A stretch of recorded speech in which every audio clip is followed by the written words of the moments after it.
Hi everyone, I'm Leica. Welcome back to the Witch's Den. So I just did a video earlier on amethyst because it's Crystal Monday. And now I'm going to do one on sodalite.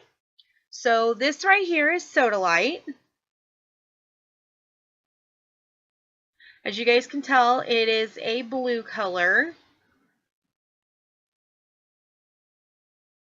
And it has some like white splotches or marble-like veins to it.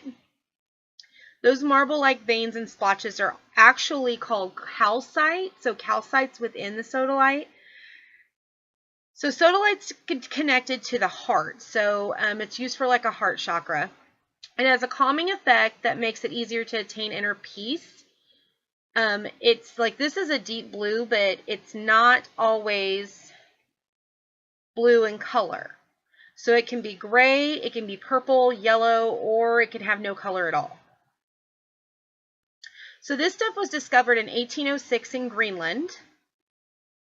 It can actually have an orange fluorescence to it or a violet tint. So in Greek, this means the salt stone. So the Greek word for salt is soda, and the Greek word for stone is lithos. So its name came from, so it contains a great deal of salt. It actually contains salt, and that's why it was called sodalite or salt stone. It can be mistaken sometimes for lapis lazuli, which also lapis contains sodalite, so that's sometimes why it's mistaken as that. It actually is not a rock or a stone at all, though. It actually is a mineral. So it's not, even though, like, this is a polished version, so even though this seems hard, it's not hard like a stone after, like, before polished. It's kind of soft. It's because it's a mineral. So they do have a thing called pink sodalite, which is actually really, really rare, and it was discovered in, I believe, 1991 in Quebec, Canada. So it's said that when the pink sodalite is exposed to the sun, that it actually changes colors. So I would, even though it's rare, I would love to see one. So if there's anybody out there in Canada who has one, or anybody at all out there that has one, I would love for you guys to do a video response and show me what they look like. So sodalite is said to improve communication. It reduces negativity and improves positivity. It's also known as a poet stone. So because of it's due to having positive thoughts and thought processes, that's why it's called a poet stone. I'm going to flip my notes here. So it has intuitive abilities that are enhanced to help interpret spiritual messages. So like I said, we just did a video on amethyst, and I was telling you guys how that can bring forth your spiritual abilities, as far as like your clairvoyance abilities and your spiritual connectiveness to the spirit realms, and your psychic abilities. So with that in mind, and bringing those spiritual messages, once you get those spiritual messages, sodalite is the stone, or excuse me, the mineral. I'm just going to call it a stone. Even though it's not a stone, it is a mineral. But sodalite is what you would use to interpret those spiritual messages that you get. So it helps. So the development of your clairvoyant abilities will be helped with amethyst, and then it's highly supported by the sodalite to discover what those spiritual messages mean. So if you guys are one that do feng shui, this is considered the water element. It maintains balance and energy flow that affect career and life paths in general. If you place it near the northern area or of your home, or like the north part of your room, it'll encourage forward momentum that facilitates progress towards desired goals. So if you have a goal in mind and you set your intentions on the stone, place this on the northern part of the room or your home or property or whatever you're using. It balances your metabolism. It can reduce calcium deficiencies, immune system boosts, cleanses organs and the lymphatic system. Sorry, I cannot speak. It will fight problems with health association, like your health associate. If you have health problems associated, I can't speak today, guys. I'm beginning to wonder what's going on. Let me get a drink. I apologize.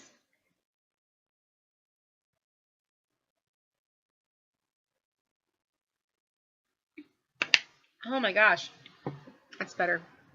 Sorry. So as I was saying, it will help fight problems and health issues that have resulted from radiation. It reduces insomnia. It also reduces panic attacks. I actually didn't have my citrine one day, and I had really high anxiety, and I actually went to go into a panic attack while I was driving, and I happened to have a sodalite. I carry certain stones in my car in a little bag. I happened to have a sodalite in my bag, and so I grabbed it and held it. I pulled over, and I just kind of held it, and it helped actually calm me down. So it does reduce panic attacks and anxiety. It also, if you're a big person on needing help with or just encouragement with self-acceptance or self-esteem or self-love, this is connected. Remember, this is connected to your heart chakra. It's dealing with the heart. So all of that is associated with the heart. So this stone helps you with your self-love and your self-acceptance and your self-esteem. Okay, so everybody knows that electronics like computer systems and phones, TVs, radios, all things that are electronic can produce an electromagnetic waves and cause electromagnetic smog, basically, or pollution in your home and the air and yourself and your body as well. People don't realize that the use of your cell phones all the time and the use of computer systems and watching TV and gaming and all of that stuff takes a toll on your body. And it's like an electromagnetic field, kind of like what microwaves or radiation's like, puts off, and it can make you sick. Using sodalite and having sodalite placed in your home will help filter out those electromagnetic currents. So all of the smog and stuff from all that electromagnetic fields put out, it'll dissipate and help you with clearer thinking. So it is a good meditation stone because it's used and really good for grounding. So if you're somebody that in a meditation state, and some of you may know and some of you may not know that in a meditative state, you should only be ungrounded for a certain amount of time in a meditative state before you would need to ground yourself back down, because you can evolve like dizziness and you can get sick from it. So this stone will help keep you grounded during your meditations and not make you sick or lightheaded or have headaches or anything like that. It is associated with the zodiac sign Sagittarius, so from November 22nd to December 21st. And it is considered a natural birthstone for people that were born February 19th to March 19th. So, sodalite, really good stone for meditating and for grounding. Really good stone for the heart and the heart chakra. Really good stone all around. It's beautiful stone to look at. Anybody that loves blue will love sodalite. Just a real quick reminder, it is not considered technically a stone. It is a mineral. It's actually got lots of salt into it, which is why the Greeks called it sodalite, because soda in Greek again means salt, and stone in Greek is lithos, so sodalite is how they came up with that. Like I said, I've used it for panic attacks. Something that I learned researching this stone was that it helps balance metabolism, which is a really good thing. It helps boost your immune system. So I'm actually currently on the keto diet, so helping boost my immune system and helping with metabolism is really, really good. So I'm going to have to get a smaller piece because this is kind of a big stone to be putting in your pocket.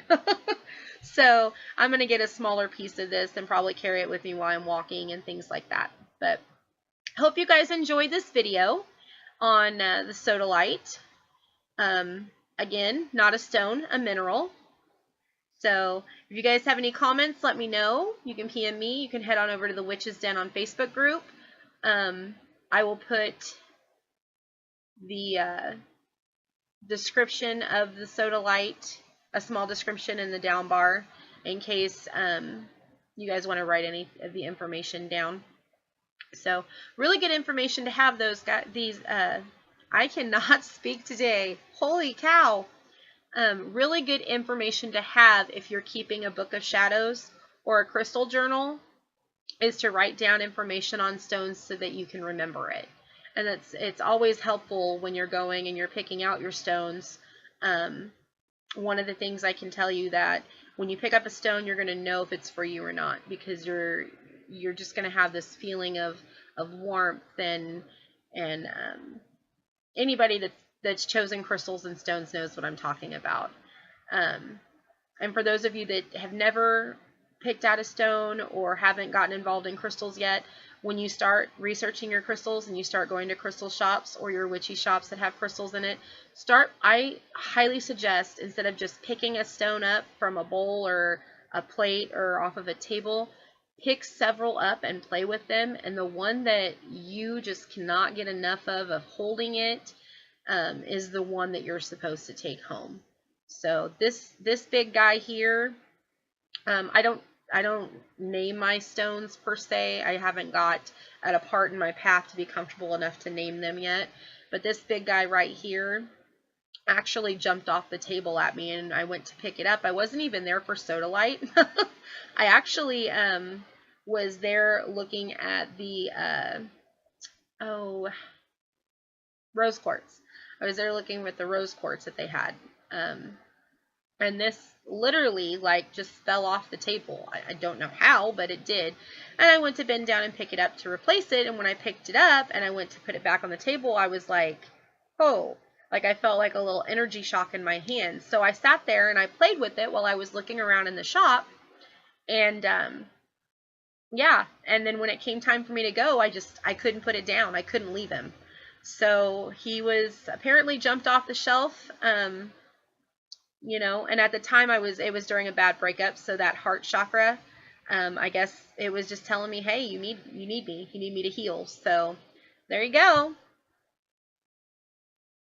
There's sodalite. All right, guys. Thanks for watching. If you have any questions, let me know. Until next time, take care of each other. Keep doing what you're doing. Keep being yourself. Remember that this is your path, and only do what's right for you and what feels right to you. Blessed be, guys.